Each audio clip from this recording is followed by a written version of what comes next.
Hey guys, welcome back to the channel. I'm Mike. And I'm Tanya.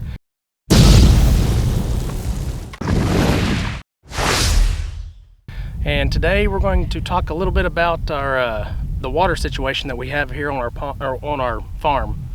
We're going to start right here behind us. Okay, this is a willow tree. Can't really tell right now, but that is a willow tree. And it's not really a pond, but it's like a seep.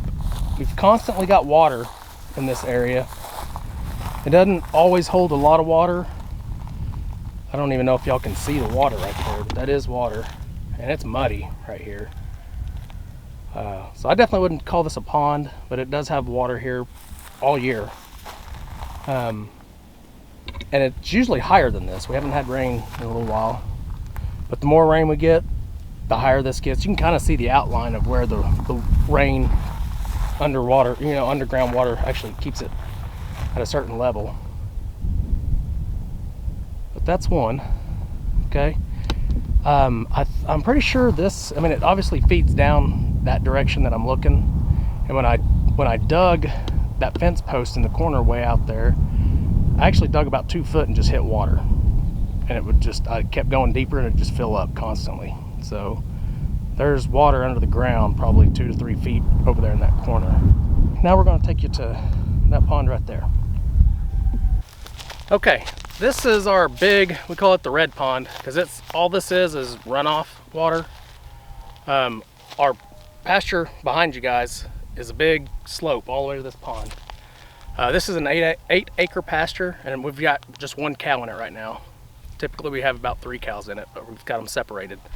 I don't know if you can tell, but right in here you can see the way the water actually takes. And then it does the same thing, I don't know, probably 20 yards that direction as well.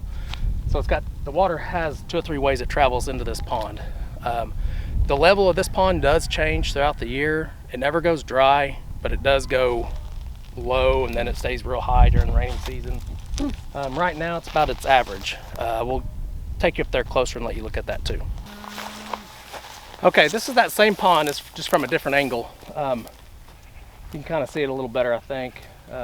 It's a pretty good slope down into that water, down into that pond. She'll be about 10 feet below me, just from here to there. She's maybe 15 yards away from me. So it all funnels into this.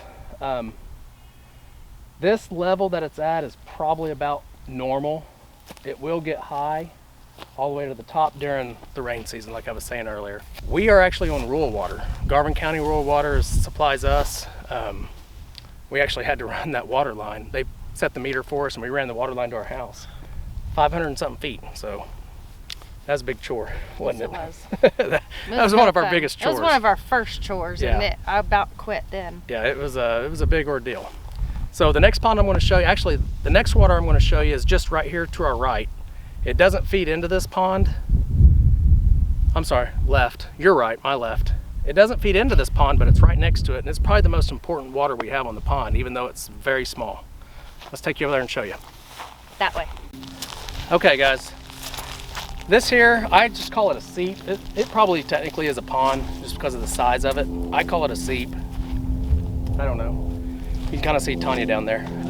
The red pond, let me show you in just reference. It's right behind us. It's just right there.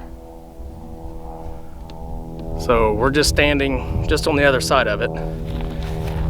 And this to me is the most important pond. And that's because I truly believe, I'm not a pond expert or a water expert, so I don't know, but I think this pond feeds all of our other ponds that I'm about to show you, our important ponds. The ones that we fish and that they actually have fish in them, we get to fish it, that kind of stuff. This pond's elevation never changes. It's always at this same level year round. It doesn't matter if we get 6 months without water, without rain, it stays right there. It doesn't change. It doesn't matter if we get 12 inches of rain today, it's not going to change because it flows right back under the ground right over here and just travels to our other ponds. And I'll show you that next. Look, cattails. I'll see if Braxton will sing a silly cattail song for you. It's another Snapchat thing, I think. Okay, this is the same pond I just showed you. And you can't really tell But this is where the water travels. I mean, it's muddy right here. You can walk on it, but it's soft and it's muddy. But the water travels under the ground right here, right behind you guys, and it feeds right into the ponds I'm about to take you to. So I truly believe that this pond here, there's one over here too. This pond here feeds my next two ponds, my two big ponds. This pond right next to it, right here, is another pond. I call it a seep also, but I really just think it's a pond. It doesn't go dry, but it gets really close to being dry. Hi, Gwen. Okay, if you guys can see where Tanya's at, that's the cat tail pond that Tanya was talking about earlier, or I was talking about earlier. That's where the important pond is, right behind her. And if you follow this, that hole right there constantly has water in it. Even though it's a little bitty hole, I mean, there's water in there. Y'all probably can't tell it, but here, I'll get down there. It's really muddy, but that's constantly got water in it. So the water is flowing underground, and then it's exposed right there. And then this stays muddy, but it goes back underground right here, and it flows all the way that way to that next pond.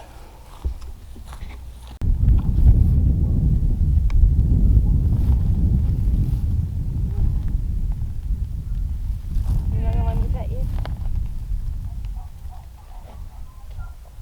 She's so rough. Hi, honey. You're gonna knock me out. Don't you step forward. She's like, if I let you pet me, you're supposed to be bringing me food. Oh, you're so cute.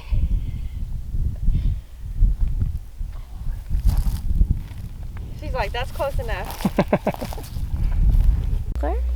Well, we thought we would give y'all a little goat cuteness real quick Maybe. Hold on. before we continue on with There we the go. ponds. It wasn't very comfy, was it? Look how fuzzy she is. She's cute. This is Sugar. Hey, Sugar. It's okay. This is Cinnamon's baby. Talk to the camera. Oh, can't focus on them moving. Okay, the big tree you see right there is probably about 30 yards from the pond I told you was probably our best little seep or pond, the most important one. And the water runs underground there and it comes this way.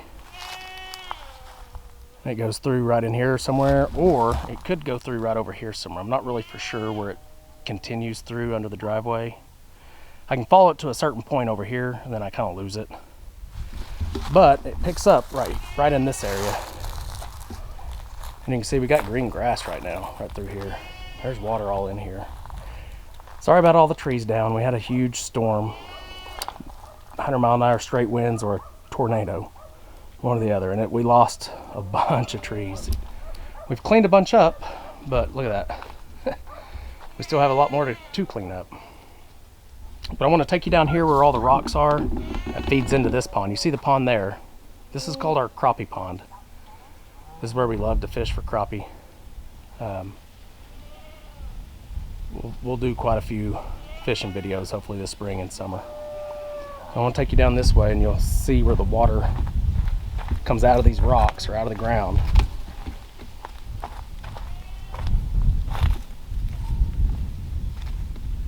So if these trees weren't here, you would be able to see it better.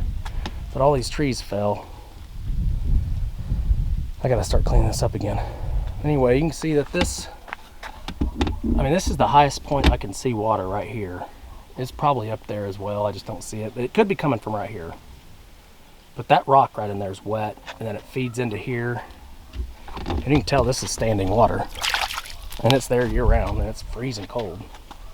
You can follow it that way, right over this rock. And there's more standing water. That's about a 3-foot hole, believe it or not. Doesn't look it, but it is. All right, and then it just continues down and feeds into the pond. You can't, of course, these trees are in the way. I wish I would have shot this video before the storm. That storm was like a year ago. Well, no, it's not quite a year. But this is the pond.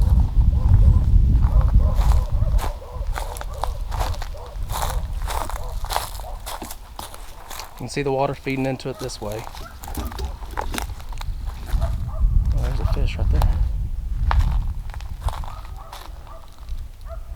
I've measured this out on a map, a mapping deal, and I believe this is roughly a 1/4 acre pond. The elevation of this pond never changes. It's always right here.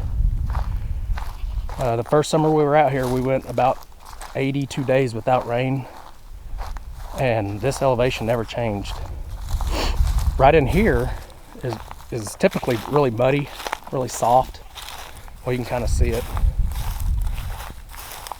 Now that did, like right where I'm stepping is soft and muddy. I'm sinking a little bit, but this will dry up a little bit, but the elevation never changed.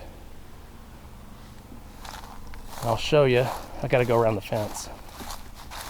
In one of my last videos, I talked about how Dayla gets in here without the goats getting out, and it's right through here. See this cattle fence? Goes this way. Goats hate water, so all this is wet. I mean, I don't know if y'all can tell, but there's water right here. That's water. It's just standing water, and it stays like this. So the goats won't ever come down here. Okay, now I'm on the other side of the fence, and I think now you can kind of see the water better from this angle. The standing water there stays like this, so goats will not walk through that at all. Now Dayla, our livestock guarding dog, will come through this barbed wire fence right here, and when they have babies or she wants to check things out over here, she'll enter the pond and just go around this fence, just go up there. So it's kind of worked out really well. That way she can leave this side over here and go check out the rest of the property and come back without the goats being able to get out. So this pond right here is constantly flowing. It probably doesn't look like it, but it's barely moving at all. You might be able to see it right there. I can see it, but it's just trickling. It flows right through here. We can't walk across to get to the other side without putting up this bridge here. And then it goes underneath all the rocks that were put in here. And then it goes, that's a pretty big drop down there. It goes out down at the bottom. I'll show you that. Okay, so the 1/4 acre pond that we just left is right over there. It goes downhill, down in all this. I doubt you can see the water. Let me see if I can zoom in to show you the water. I don't know if y'all see that water. It's like a small creek. The goats would love that. Yeah. So you can follow that water right through there. And then it picks up over here. And this is all still our property. It's just we never access it because it's so wooded. So this feeds into the big pond, which is right there. Okay, so the water continues to flow, and then it branches out and it gets pretty wide right here. And then it goes straight into the big part of the pond. That's all 3 acres over there. And I'll show you. This is kind of like our elbow of the pond right here. This is our property. And then somewhere out there is kind of the divider line, and then we wrap around this way with the pond. I'll show you that here in the end. Actually, that's the part of the pond that you guys see in a lot of my videos. Okay, the last view of this pond flows in, or flows out, or in actually as well. And this is the creek area I was talking about. Kind of winds that way and goes off our property. I don't know, it's probably 3 football fields that way. But that's the creek. It kind of gets shallow at times. Right here never gets shallow. There's always water right here. But the further up you go off our property or out our property, it'll kind of get dried up a little bit or just muddy. Okay, that's the water that we have on our farm. I know this video won't interest everybody that's watching it. Water on property has always interested me. I wanted to make sure when I bought the property that we were going to be on permanently that it had water, and if possible several spots for water, several ways of water. And this property just works out perfectly. This pond here, the red dirt pond, my house is right behind it, so it's actually a pretty good view from the house. There's no fish in it. We don't stock it, we don't keep fish in it. We probably could keep catfish in it because it does keep water all the time. It just gets real low. So we've never worried about putting fish in it. The other 2 bigger ponds, we do fish quite a bit. We eat a lot of fish in the spring and summer. Hopefully we'll do a lot of videos about that this spring and summer as well. So like I said, I know not all y'all are going to enjoy this type of video, but I think it's important to have water on your property several ways if you possibly can. So hopefully you guys enjoyed the video, and we'll see you on the next one.